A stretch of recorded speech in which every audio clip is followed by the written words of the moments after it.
ብቻ ስለሆነ እስቲ እሱን ያጫውቱን። ስለ ጉራጌ ካነሳሽልኝ ሰባት ቤት የሚለውን ነገር ስላላነሳሽ ነው አሁን የምናገረው። ጉራጌ የሚለው እኮ የመልካም ምድር ስም እንጂ የዘር ሐረግ አይደለም። ይሄ እስካሁን ድረስ ምሁራኖችም አያነሱትም፣ ለምን እንደሆነም አይገባኝም። በመልካም ምድር ስም ደግሞ የተለያዩ ብሔሮች አሉ እና 5 ጉራጌ የሚባል አለ እና ይሄ 5ቱ ቋንቋ ተናጋሪዎች በአንድ የመልካም ምድር ተጠቃለው ነው የሚገኙ። ሰባት ቤት የሚለው የአስተዳደርና የግብር አሰባሰብ ስርዓት የፈጠረው ነው። ይሄ ነው ዋናው እና ስለዚህ ጉራጌ የሚለው የመልካም ምድር ስም እንደሆነና ይህም ሰፋ ያለ ሁኔታ እንደነበረው አሁን አይመችም እንጂ እንደው ጨዋታው፣ ምክንያቱም ቦታው አይደለም፣ በቦታው ነው የሚነገረው ማንም ነገር እንጂ ቁጥሩም በጣም አነስተኛ እንዳልሆነ ሰፋ ያለ ሁኔታ እንደነበረው ምንም እንኳ ጀግኖች ባንባልም እንደነበርን ግን እኛ እናውቃለን። እና አጼ ምኒልክን ራሳቸው እንዲዘምቱ ሸዋን አካተው ሌላውን ሰራዊታቸውን አካተው ራሳቸው አዝማች ሆነው የዘመቱበት ውስጥ ቢኖር ጉራጌን ነው። ዛሬም በስማቸው የሚታወቁ 16 የጦር ሰፈር በየ10 ኪሎ ሜትር ላይ አንድ የጦር ሰፈር አለ ነበር።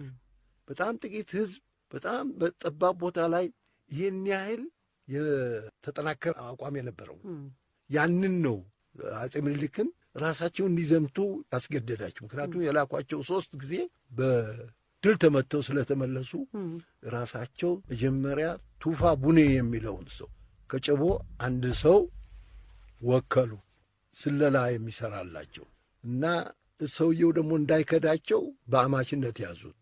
ከዛ 4 ነገር እንዲያጠናላቸው አዘዙ ከመዝመታቸው። ምክንያቱም 3 ጊዜ ድል ሆኖ 4ተኛው እሳቸው ራሳቸው ለማዝመት በመጀመሪያ ስለላ የሚሰራላቸውን ሰው መረጡ። ቱፋ ቡኔ በሚገባ አጠኑ። ምክንያቱም በተለያየ ስልት ነው ያጠኑት ህብረተሰቡን። ምክንያቱም እንዴት ነው 4 ነገር አጥና ቤተ መንግሥት ላይ እኔ ያጎታቸው የሆኑ ያክስታቸው ልጅ ድረው በአማችነት ተያዘ። ከቤተ መንግሥት ገባ ቱፋ ቡኔ። በቤተ መንግሥት ውስጥ ታማኝ ሆኑ፣ አማች ሆኑ። ስለዚህ አሳልፈው የሚሰጡበት ምክንያት የላቸው። 4 ነገር አጥንተህና ተባሉ። አንደኛ ጉራጌ ተዘናግቶ ቤት የሚውልበት ቀን መቼ ነው? ሁለተኛ ወሬ ሳይሰማ ሊገባበት የሚችል በር። ሦስተኛ ምን ያህል ፈረሰኛ እንደሚኖሩና የት አካባቢ እንደሆኑ። አራተኛ የጦር አዝማቾቹ እነማን እንደሆኑና አካባቢያቸውን። ይህንን አጥንተህና ነው ያሉት ቱፋ ቡኔ። ይህንን በሚገባ አጥንተው አቀረቡ። ከዛ በኋላ ክተት ሰራዊት አሉ አጼ ምኒልክ። ወላይታ እንዘምታለን ብለው ነው። ወላይታ አልከበረችም። ይቅርታ አንቺ ያልኩት የጀግና ስም ነው። ጀግና ሁልጊዜም አንቺ እየተባለ ነበር የሚጠራው። ማክበሬ እንጂ እንትን ማለቴ አይደለም፣ የሚያደምጥ ሰው እንዲረዳለኝም። ስለዚህ ወላይታ አልተያዘም እና ወላይታ እንዘምታለን ተብሎ ነው ጦሩ የታወጀው። ከዛ ቡኢ ሲደረስ ቡታጅራ ከመድረስ በፊት ዳገት መውጫ አለ። ይሄንን የጥናት አንደኛ የጦር አበጋዞች እነማን እንደሆኑ የት እንደሚገኙ፣ ሁለተኛ ደግሞ ምን ያህል ፈረሰኛ እንዳለው፣ ሶስተኛ ደግሞ ተዘናግቶ ቤት የሚውልበት ቀን፣ አራተኛ ደግሞ ሳይታወቅ የሚገባበት በር። እነዚህ አጥንተዋል። ስለዚህ የጉራጌ እንዲሁ በባህልም መስቀል እያለ የሚያከብረዋል። እስልምናና ክርስትና ከመቀበል በፊት የሚጠቀምበት የበዓል እንትን ነው። የመስቀል ቀን ተባለ። የፈረሶችና የጦር አበጋዞቹ የት እንዳሉ ታወቀ። ከዛ በኋላ ዘቢዳር ተመረጠ። ዘቢዳር የጦር ሰፈር የሆነው መጀመሪያ የአጼ ምኒልክ ሰራዊት የሰፈረው እዛ ነው። ተራራው በዛ ነው። ምክንያቱም ምንም ጉራጌ ይሄ ሰባት ቤት የሚለውን አካባቢ ስልጤውንም ይጨምራል። ያኔ ሰባት ቤት በሚል አይደለም የተዘመተው፣ ጉራጌ ተብሎ ነው። አንድም አልቀረም።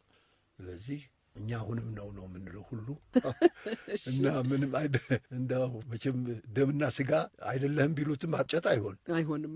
ያው ደም ነው፣ ያው ስጋ ነው። እውነት ነው። እና ስለዚህ ዘቢዳር ተመረጠ እና ዘቢዳር ላይ ሰፈረ። እዛ ጉም አለ። ይህ ሰፋ ያለ የተጻፈ ጸሐፊዎች አሉ። ስለዚህ ዘመቻ በጣም ከሁሉም ይሁን አለቃ አጽሜ የጻፉት መጽሐፍ ብታገኝ ደስ ይለኛል። እሱ በጣም ሰፋ ያለ ነገር እውነተኛውን በጦር ሜዳው ላይ ተገኝተው የጻፉት ናቸው። አለቃ አጽሜ የቤተ መንግሥት ጸሐፊ ናቸው። ካህን ናቸው ይመስለኛል። ስለዚህ ውሸት አይደለም፣ ቦታው ላይ በጦርነቱ ውስጥ የነበሩ ናቸው። ይሄ ማንም ሰው ሊያስተባብላቸው አይችልም። ከዛ ምስክርነት ነው የምንነሳው። እሺ፣ ለማንኛውም የበታችነትና የጉራጌን ጦር አሸንፎ ቦታውን ለማስገበር ይሻላል አይደለ?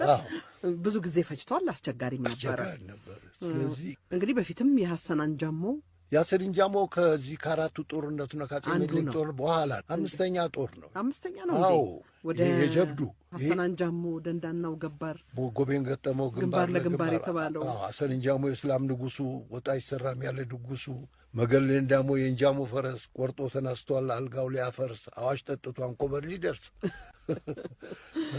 ይሄ አምስተኛው ነው። ይሄ አምስተኛው፣ ይሄ አራተኛው ነው። አፄ ምኒልክ ካስገበሩ በኋላ ተመልሶ የመጣ ጦርነት እንግዲህ ራስ ጎበና ናቸው። እዛ ላይ ራስ ጎበና ናቸው። ይሄኛው አራተኛው ዘቢዳር ተራራ ላይ ይሄ ጀግናው የኛው አጋዝዳር ሳሞ ናቸው አዝማቹ። ሐሰን እንጃሞ አይደለም የዛን ቀን የጉራጌ ጀግንነት ወይም ተዋጊነትና ድል ቢሆንም እንደውም እንግዲህ አለቃ ጽሜ መጽሐፍ ማንበብ ነው። እሺ